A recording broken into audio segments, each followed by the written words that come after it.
Recognize the ranking member of the Judiciary Committee, the gentleman from Ohio, Mr. Jordan, for his opening statement. Spying. That one word. That's why they're after you, Mr. Attorney General. 15 months ago, April 10th, 2019, in a Senate hearing, you said this sentence, quote, "I think spying on a political campaign is a big deal." Spying on a political campaign is a big deal. It sure is. And since that day, when you had the courage to state the truth, they attack you. They've been attacking you ever since, every day, every week, for simply stating the truth that the Obama-Biden administration spied on the Trump campaign. 1 year ago, New York Times headline said this, 1 year ago, quote, "FBI sent investigator posing as assistant to meet with Trump aide in 2016. The FBI sent a young lady who used the name Azra Turk to meet Papadopoulos in September of 2016. They sent someone pretending to be someone else to meet a person associated with the Trump campaign. You know what they call that? You know what they call that? Spying. 1 month later, October 2016, they used the dossier to spy on Carter Page. The salacious, unverified dossier, Jim Comey's words, not mine. They took it to the FISA court, didn't tell the courts that the Clintons paid for it, didn't tell the court that the guy who wrote the document, Christopher Steele, had already communicated to the Justice Department that he was, quote, desperate to stop Trump from getting elected. And guess what? There were 15 more lies that they told the court. 17 in total. They're outlined by the Inspector General, each and every one of them in his 400-page report. But guess what? Chairman Nadler refuses to allow Mr. Horowitz to come here and testify and answer our questions about the 17 lies the Obama-Biden administration told to the secret court. The Obama-Biden DOJ opened the investigation in July. They used a secret agent lady to spy on Papadopoulos in August. They lied to the FISA court in September, and they did all this without any basis for launching the investigation to begin with. How do we know that? How do we know there was no basis? They told us. Now, they didn't want to tell us, but thanks to Rick Grinnell, who released the transcripts of their testimony, we now know there was no basis for them to start the investigation in the first place. Sally Yates, Rhodes, Samantha Power, Susan Rice. Here's what Susan Rice says. "I don't recall intelligence I would consider evidence of a conspiracy." How about James Clapper? "I never saw any direct evidence that the Trump campaign or someone in it was conspiring with the Russians to meddle with the election." Say that again. "I never saw evidence that the Trump campaign was conspiring, and yet they investigate him." There was never a proper predicate. So why'd they do it? There was no reason to do it. Why'd they do it? They told us that too.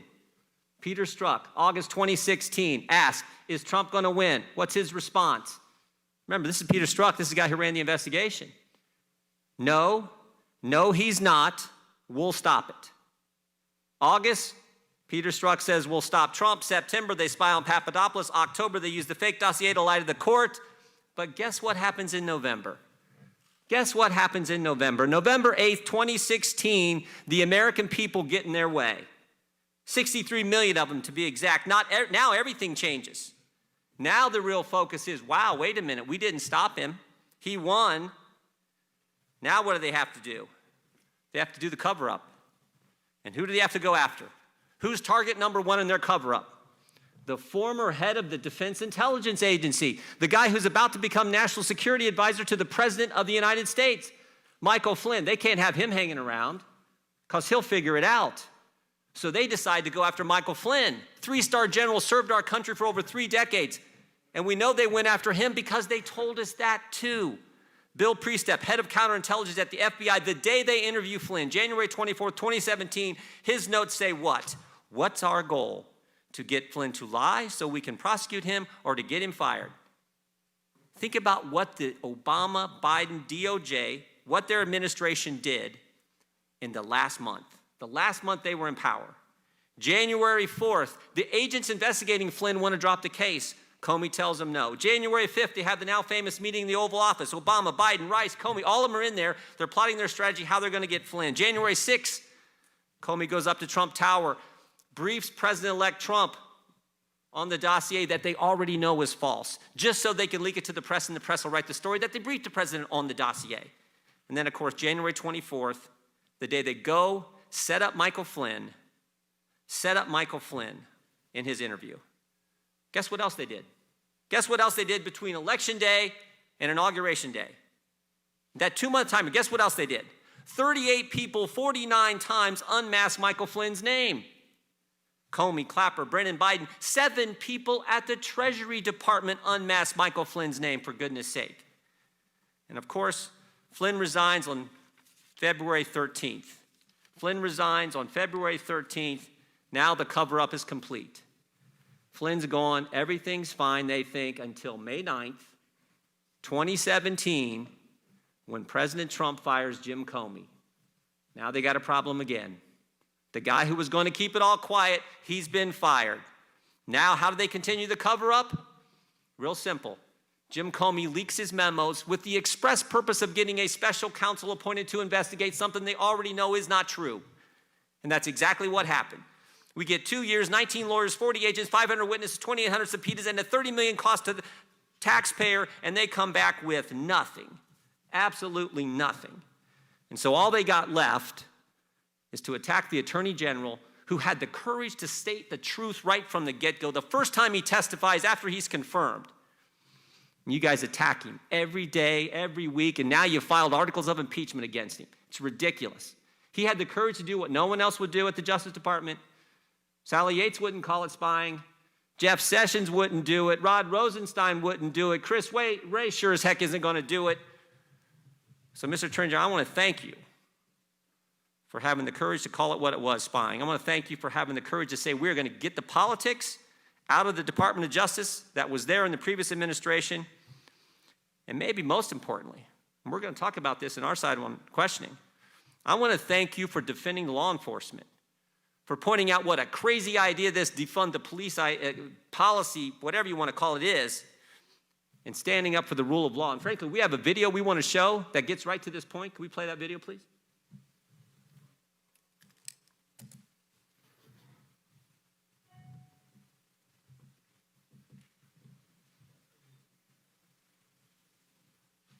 Clear in how I characterize this. This is mostly a protest.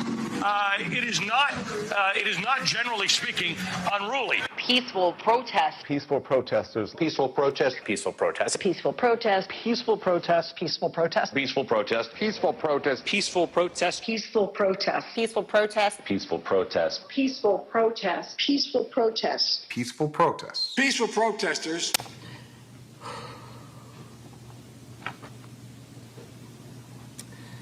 On behalf of myself, my children, and the family of David Dorn, we'd like to thank friends, neighbors, co-workers, and the community for showing all the love and support we've suffered through the tragic loss of my husband, my beloved husband, David Dorn.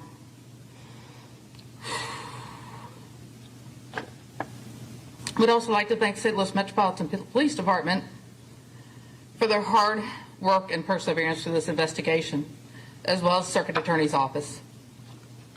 He dedicated his life to the city of St. Louis, retiring at the rank of captain after 38 years of distinguishable service.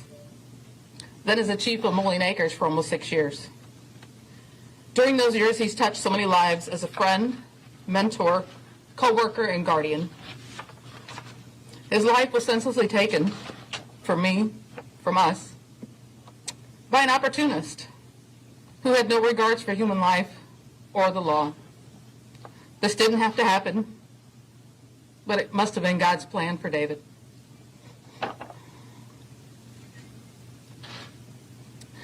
We need to come together as a community and do better. We need to teach our young people that life is very precious. We as a family are going to be taking some time to focus our attention on healing, which is very important as we move forward. We would like David's legacy to be remembered as a loving husband, father, grandfather, brother, uncle, friend, colleague, and most importantly, a child of God. I want to thank you all for coming, and God bless you all.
Please don't tell me what to do.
Well, I hope that Mr. Jordan will never complain about the length of my opening statement.